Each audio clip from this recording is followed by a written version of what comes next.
Hello friends, welcome to my travelling vlog.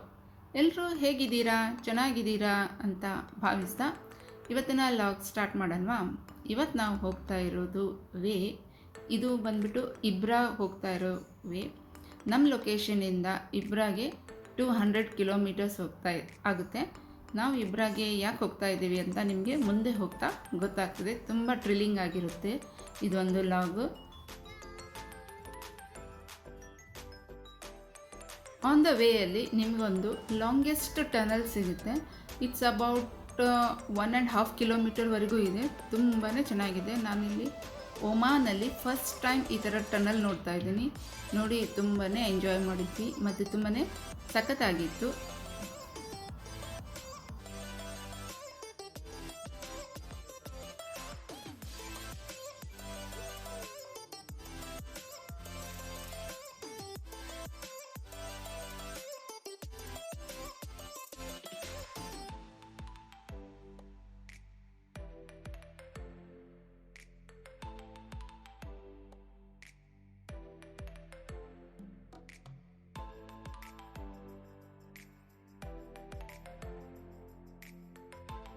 Okay, ನಾವಿವಾಗ almost ಇಬ್ರಾಗ್ reach ಆಗ್ತಾ ಇದ್ದೀವಿ. ಸೊ ಇದು ಬಂದ್ಬಿಟ್ಟು safari world. Ramadan second day of ರಮಾದಾನಲ್ಲಿ ಈ ಒಂದು ಸಫಾರಿ ವರ್ಲ್ಡ್ ಝೂ ಓಪನಿಂಗ್ ಆಯಿತು. ನಾವು ಬಂದಿರೋದು 4th ಡೇಗೆ. ತುಂಬಾ ರಶ್ ಇತ್ತು ಮತ್ತು ತುಂಬಾ ಚೆನ್ನಾಗಿದೆ. ಇಲ್ಲಿ ಬಂದುಬಿಟ್ಟು ಇದಕ್ಕೆ ಪರ್ ಹೆಡ್ 3 ರಿಯಾಲ್ಸ್ ಇದೆ. ಸೊ ತುಂಬಾ ಅಫೋರ್ಡೆಬಲ್ ಪ್ರೈಸಲ್ಲಿದೆ. ಎಲ್ಲರೂ ಕೂಡ ಹೋಗಿ ನೋಡಿ ಫ್ಯಾಮಿಲಿ ಜೊತೆ ಎಂಜಾಯ್ ಮಾಡ್ಬೋದು. ತುಂಬಾ ಚೆನ್ನಾಗಿದೆ. 1 ಡೇ ಟ್ರಿಪ್.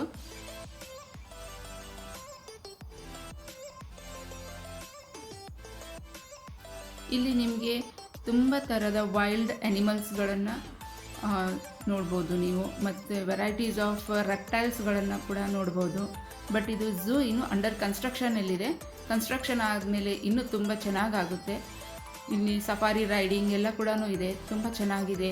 ನೀವು ಕೂಡ ನೋಡಿ ಎಂಜಾಯ್ ಮಾಡಿ ಈ ಒಂದು ಸಫಾರಿ ಝೂ.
ಹೇಗಿತ್ತು ಫ್ರೆಂಡ್ಸ್ ಸಫಾರಿ ಝೂ? ಚೆನ್ನಾಗಿತ್ತಲ್ವಾ? ಸೊ ಯಾರೆಲ್ಲ ಒಮಾನಲ್ಲಿದ್ದೀರಿ ಈ ಒಂದು ಸಫಾರಿ ಝೂವನ್ನು ನೋಡಿ ಎಂಜಾಯ್ ಮಾಡಿ, ಮತ್ತು ತುಂಬ ಅಫೋರ್ಡೆಬಲ್ ಪ್ರೈಸಲ್ಲಿದೆ ಮತ್ತು ತುಂಬ ಚೆನ್ನಾಗಿದೆ. ಒನ್ ಡೇ ಟ್ರಿಪ್ ಮಾಡ್ಕೋಬೋದು. ನಾವು ಬಂದಾಗ ತುಂಬಾ ಚೆನ್ನಾಗಿತ್ತು, ಕೋಲ್ಡ್ ಇತ್ತು ಕ್ಲೈಮೇಟು. ನೋಡಿ ಒಮಾನಲ್ಲಿ ರೇನ್ಬೋ ತೋರಿಸ್ತಾ ಇದ್ದೀನಿ. ಮತ್ತು ನಿಮಗೆ ಈ ಲಾಗ್ ತುಂಬ ಇಷ್ಟ ಆದರೆ ಪ್ಲೀಸ್ ಲೈಕ್ ಮಾಡಿ, ಶೇರ್ ಮಾಡಿ ಮತ್ತು ಕಮೆಂಟ್ ಮಾಡೋದನ್ನು ಮರಿಬೇಡಿ. Thank you. Have a nice day.